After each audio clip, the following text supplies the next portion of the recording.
Welcome to the first edition of my Never Lose Bets. This will be a prediction slash breakdown of the upcoming Felder versus Dos Anjos fight tomorrow, Saturday. And this has been a spooky one all week. Fights coming in and out. Islam was pulled out due to a undisclosed injury, and Felder filled in obviously, as well as Strickland is fighting Allen after the big Ian Heinisch upset last week. So let's get right into it. The first fight of the night is Don'Tale Mayes versus Rogue Martinez, and this is probably going to be a very boring fight. I just can't see this being too entertaining. If it's not done in the first round, I don't think it will. These guys are very slow-paced fighters. Both have amazing chins, and it is a spooky one due to what Rogue Martinez is able to do. So this is one I would say is a possible parlay breaker. I want to say May's decision, but I'll just go right past this one. This is one you want to ignore. If you want to throw in a parlay, don't put too much on the parlay now, but Don'Tale Mayes by decision.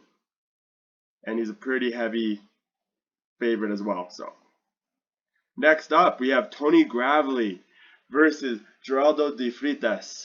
And this is a spooker if I've ever seen one myself. Tony Gravely, he's great on the ground, good takedowns. This guy has amazing ground and pound and cardio. But also Geraldo, this guy has a chin and a half, and he can throw up some mean subs.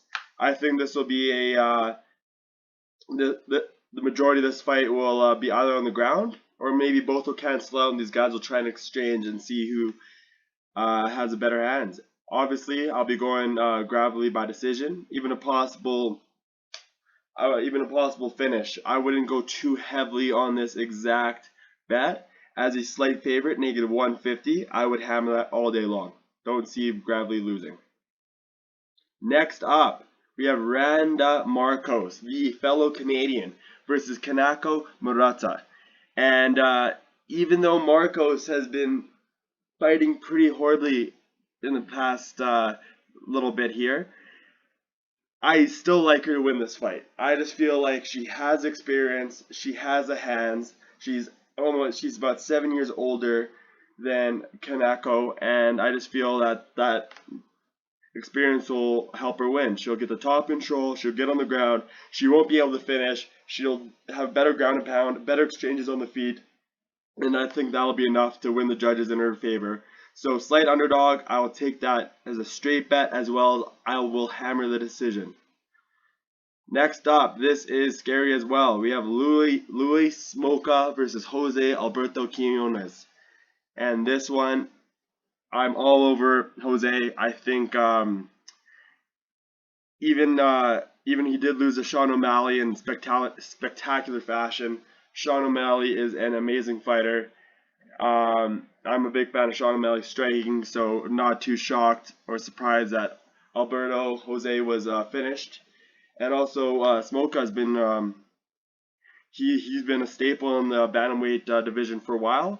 But I just think that little upset that happened with Jose, he'll come back and then he'll be able to get the better of the exchanges and the striking on the feet between the two. And I like Jose Alberto Quinones, the underdog. I'll just hammer that by itself. I'm not going to touch the decision. You never know. Jose does have the power to finish. I'm not sure if he will against Smoka, but I will hammer this plus 125 all day long. Next up, Alex Morano versus Rhys McKee. And what can I say? Rhys McKee got absolutely demolished by Khamzat Chimaev, but who hasn't? I'm a big fan of Khamzat Chimaev, so all I know is Rhys McKee does have a bit of a chin because he did last a little bit longer than anticipated. He got taken down right away and he got absolutely smoked. So, but I'm a big fan of Alex Morano. I think he'll get it done. Wouldn't be shocked if it was a quick finish. I think maybe a decision. I wouldn't need round 1 knockout.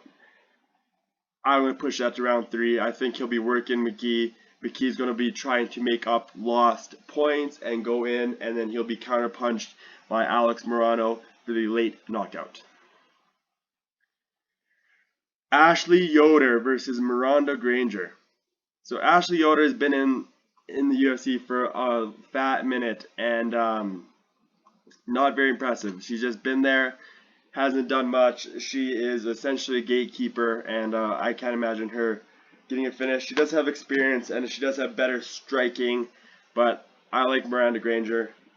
I'm not going to be too confident with the women's picks because these always seem to end up wanting to ruin my parlay, but I will go Miranda Granger by decision, slight favorite at -160. Don't go too wild on that, but I still like her. Now, an absolute banger of a fight. Brendan Allen versus Sean Strickland. Now, this is a fight. Sean Strickland was very impressive. He absolutely knocked the brakes off Marshman, and I'm shocked he didn't get the finish. I bet on the finish myself, but his striking was very impressive.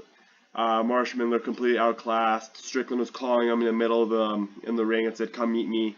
He wanted to exchange and get that extra bonus money, and it was very impressive, the striking. But Brendan Allen, I actually had Ian Heinisch to win last Saturday, but he got the good old COVID, so that fight had to be canceled.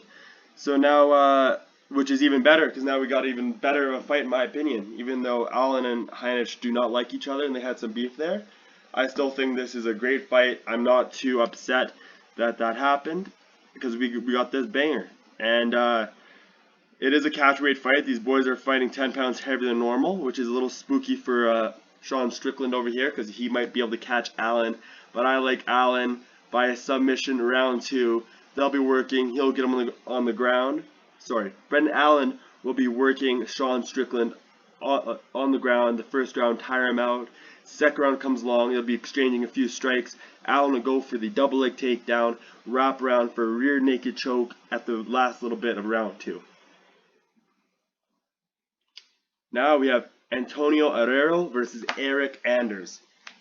And another underdog that I like. The underdogs are just, it's a dog day, I feel like. The dogs are coming out, they're barking, and they're ready for their turn in the UFC. And another dog over here, near even, Antonio Herrero versus Eric Anders. I like Antonio. He's going to come up and just outclass Eric Anders. Antonio is the definition of a pure MMA fighter. He has the striking and the ground game, and I feel like he'll put a mixture of the two and get the decision. Again, I won't put much money on the exact way of the finish of the fight. I'll throw it all on the +105. Got to take that plus money, and I wouldn't be shocked if he just outclassed him in about 2 rounds. Eric Anders comes out in the late, tries to tie it up, but it's not enough. Antonio Herrero for the win, decision. Now, Kay Hansen versus Corey McKenna. I'm going to have to go with Kay Hansen, decision. This is another spooker. She is a pretty large favorite. I would throw this on a parlay, nothing too major. I just believe that she'll be able to outclass Corey McKenna in this match. Again, I'm not too confident in my women's picks lately. Those are the ones that have been absolutely ruining my record. So I'll just blow past this one. To Abdul Razak Al Hassan versus Chaos Williams. And I don't know what I was going here. I'm transferring that over to Abdul. And I'm still going to say this will be like the first round. This is possible fight of the night. There's going to be some leather flying, and then I want to say round 1 knockout for my boy Abdul. It's just it's going to be great. So hopefully the odds on a first round knockout should be about +200. He is a moderate favorite. He is a great person to throw on your parlay, and I just love him. He's going to get it done. Knockout first round. Last but not least, the moment we all been waiting for, Paul Felder versus Rafael Dos Anjos. Now, what can I say? Even though I'm going to say right now, I'm going to go with RDA. I'm very happy Paul Felder decided to step up. the reason why I'm going with RDA is because Paul Felder took this on 5 days notice. His weight cut's going to be atrocious. He's going to be out of it. He won't be feeling himself. He won't have that power, that snap he normally does. And a bad weight cut makes his chin weak. But I still don't think RDA can get the finish. I think RDA is going to outclass him with his cardio and the striking and jiu-jitsu and Muay Thai clinches and get the win by decision. Maybe a possible late knockout by RDA. I'm very excited for this main event. I feel like Paul Felder is a great replacement for Islam. But if RDA wins this, I feel like they should rematch those two again in the future, and possibly bump RDA's name up again and get the belt wrapped around his waist one more time. But I highly doubt that's going to happen. So those are my picks. I would say my favorites are going to be, I'm going to parlay Dos Anjos, Abdul Razak Al Hassan in a parlay, Brendan Allen in my parlay, Miranda Granger in the parlay, Morano in the parlay. I'm gonna skip these in the parlay. And then lastly, I'll put Tony Gravely in the parlay as well. And then that should be plus 1,000 odds. I'm going to throw 2 units on that bad boy.